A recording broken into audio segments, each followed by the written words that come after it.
ইমাম ইবনে তাইমিয়া রাহমাতুল্লাহ আলাইহি একজন সুন্নি ইসলামী পণ্ডিত, মুহাদ্দিস, ধর্মতাত্ত্বিক, বিচারক, আইনজ্ঞ, মুজাহিদ এবং একজন চিন্তক ও রাজনৈতিক ব্যক্তিত্ব ছিলেন। ইমাম ইবনে তাইমিয়া রাহমাতুল্লাহ আলাইহির জন্ম ও বংশ পরিচয়। ইমাম ইবনে তাইমিয়া রাহমাতুল্লাহ আলাইহি 661 হিজরি সালের 10 রবিউল আউয়াল মাসে বর্তমান সিরিয়ায় হারান এলাকায় জন্মগ্রহণ করেন। তার মূল নাম হলো আহমদ, তবে তিনি ইবনে তাইমিয়া রাহমাতুল্লাহ আলাইহি নামে অধিক পরিচিত। তার পিতা হলেন আব্দুল হালিম এবং দাদা হলেন আবুল বারাকাত মাজদুদ্দিন আব্দুস সালাম রাহমাতুল্লাহ আলাইহি। তার পিতা ও দাদা উভয়ই বিশিষ্ট মুহাদ্দিস ও হাম্বলি ফিকাহবিদ ছিলেন। ইমাম ইবনে তাইমিয়া রাহমাতুল্লাহ আলাইহি আলেম পরিবারে জন্মগ্রহণ করার কারণে শিশুকালে তিনি ইলম অর্জনের প্রতি আগ্রহী হয়ে ওঠেন এবং ইলম অর্জনে সর্বদা মশগুল থাকেন। ইমাম ইবনে তাইমিয়া রাহমাতুল্লাহ আলাইহির শৈশবকাল ও প্রাথমিক শিক্ষা। ইমাম ইবনে তাইমিয়া রাহমাতুল্লাহ আলাইহির পূর্বপুরুষগণ সিরিয়ার হারান শহরের অধিবাসী ছিলেন। শৈশবেই তাতারিদের আক্রমণ থেকে নিষ্কৃতি লাভের জন্য তার পরিবারকে দামেস্কে হিজরত করতে হয়। তখন ইমামের বয়স ছিল মাত্র 7 বছর। দামেস্কের কিছুদিনের মধ্যেই তার পিতা আব্দুল হালিম জামে উমুবিতে দরস এবং দারুল হাদিস আসিকারিয়ায় অধ্যাপনার দায়িত্ব লাভ করেন। কিশোর ইবনে তাইমিয়া রাহমাতুল্লাহ আলাইহি তার পিতার তত্ত্বাবধানে কোরআন মাজিদের হিফজ সম্পন্ন করে হাদিস, ফিকহ ও আরবি ভাষার চর্চায় মশগুল হন। এই সঙ্গে তিনি পিতার সাথে বিভিন্ন ইলমি মজলিসে শরীক হতে থাকেন। ফলে বিদ্যা শিক্ষার সাথে সাথে তার জ্ঞান চর্চা ও বুদ্ধিভিত্তিক বিকাশের গতিও দ্রুত হতে থাকে। ইমাম তাকিউদ্দিন ইবনে তাইমিয়া রাহমাতুল্লাহ আলাইহির স্মরণ শক্তি ছিল অসাধারণ। শিশুকাল থেকে তার অদ্ভুত স্মরণ শক্তি শিক্ষকদের অবাক করে দেয়।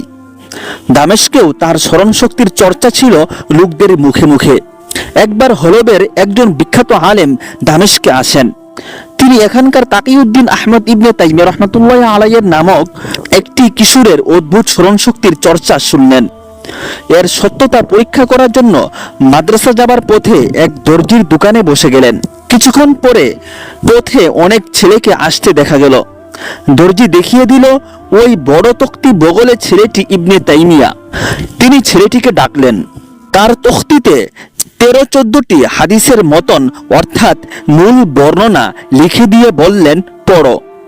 কিশোর ইবনে তাইমিয়া রাহমাতুল্লাহ আলাইহি একবার গভীর মনোযোগের সাথে পড়লেন।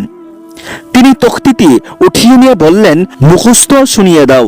ইবনে তাইমিয়া রাহমাতুল্লাহ আলাইহি গড়গড় করে বলে গেলেন।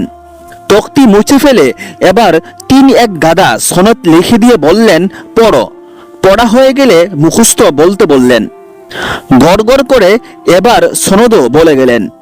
এ দেখে হলবের আলেম অবাক হয়ে বললেন, এ ছেলে অসাধ্য সাধন করবে, কারণ এ ছেলে যে যুগে জন্মেছে সে যুগে এ ধরনের স্মরণ শক্তি কল্পনাই করা যায় না।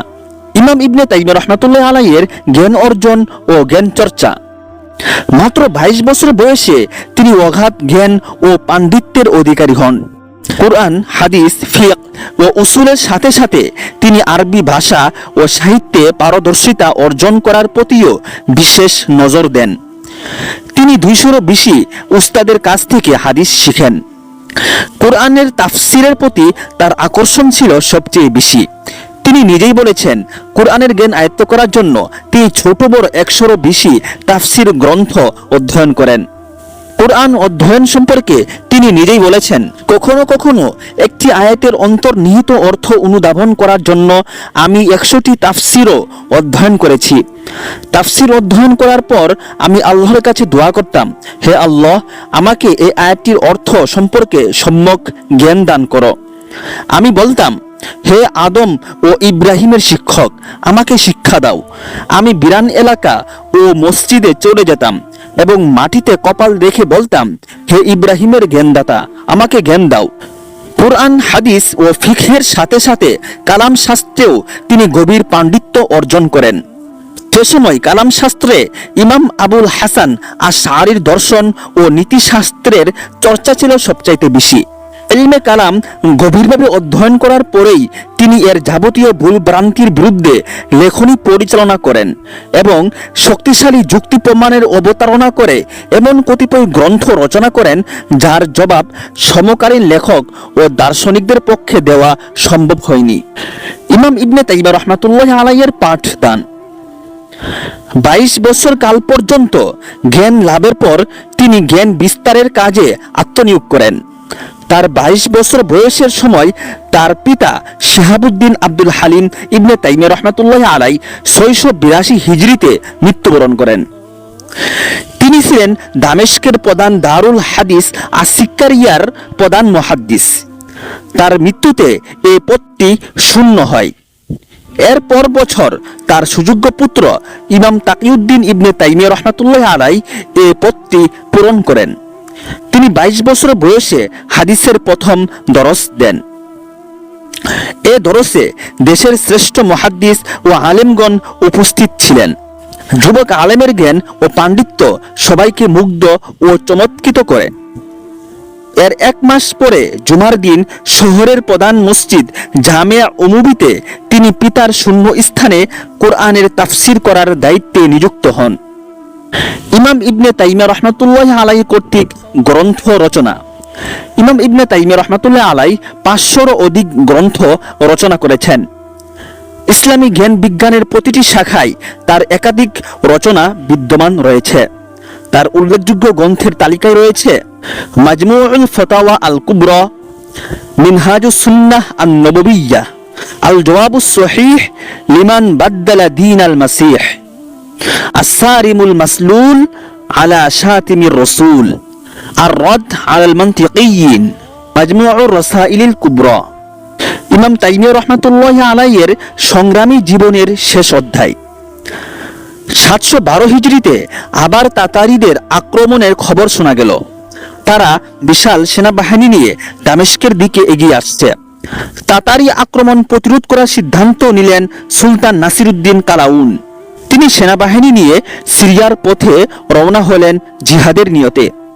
ইমাম ইবনে তাইমিয়া রাহমাতুল্লাহি আলাইহিও হলেন সেনাবাহিনীর সহযোগী। কিন্তু সিরিয়ায় পৌঁছে তারা শুনলেন তাতারিরা ফিরে গেছে। সেনাবাহিনী ফিরে গেল মিশরে, কিন্তু ইমাম ইবনে তাইমিয়া রাহমাতুল্লাহি আলাইহি দামেস্কে রয়ে গেলেন। বিতর্কিত মাসআলা হলফ বিত তালাকের মাসআলা, অর্থাৎ কেউ বলল আমি যদি এই কাজ না করি তাহলে আমার স্ত্রী তালাক। এক্ষেত্রে চারো মাযহাবের সিদ্ধান্ত অনুযায়ী এই ব্যক্তি উক্ত কাজ না করলে তার স্ত্রী তালাক হয়ে যাবে। পক্ষান্তরে ইমাম ইবনে তাইমিয়া রাহমাতুল্লাহি আলাইহির ফতোয়া হলো তালাক হবে না, বরং কসমের কাফারা আদায় করতে হবে। ইমাম ইবনে তাইমিয়া রাহমাতুল্লাহি আলাইহি এই ফতোয়া দেওয়ার কারণে গোলযোগ পরিস্থিতি তৈরি হয়। অন্যান্য আলেমদের অনুরোধে ইমাম ইবনে তাইমিয়া রাহমাতুল্লাহি আলাইহি এ ধরনের ফতোয়া দেওয়া থেকে সাময়িকভাবে বিরত থাকেন। কিছুদিন পর পুনরায় একই ফতোয়া দেওয়ার কারণে গভর্নর তাকে নজরবন্দি করেন। তার কারাবাস 5 মাস স্থায়ী হয়। এরপর মুক্ত হয়ে প্রায় 5.5 বছর জ্ঞানচর্চা ও লেখালেখিতে বিনা বাধাই মশগুল থাকেন। 726 হিজরির 7 শাবান ইমাম ইবনে তাইমিয়া রাহমাতুল্লাহি আলাইহিকে দামেস্কের দুর্গে পুনরায় আটক করা হয়। তিনি সেখান থেকেই তার দাওয়াতি মিশন পরিচালনা করেন। এ সময় মিশরের মালিকি মাযহাবের কাজী আব্দুল্লাহ ইবনুল আখনাইর একটি মতের কঠোর সমালোচনা করেন, এমনকি তার জ্ঞানের স্বল্পতা সম্পর্কেও মন্তব্য করেন। কাজী সাহেব সুলতানের দরবারে ইমামের বিরুদ্ধে এ সম্পর্কে লালিশ করেন। তারপর সুলতানের আদেশে ইমামের কাগজ কলম ছিনিয়ে নেওয়া হয়। তবুও তিনি থেমে থাকেননি। বিচ্ছিন্ন কাগজের টুকরো জমা করে সেখানে কয়লা দিয়ে লিখতেন আল্লাহু আকবার।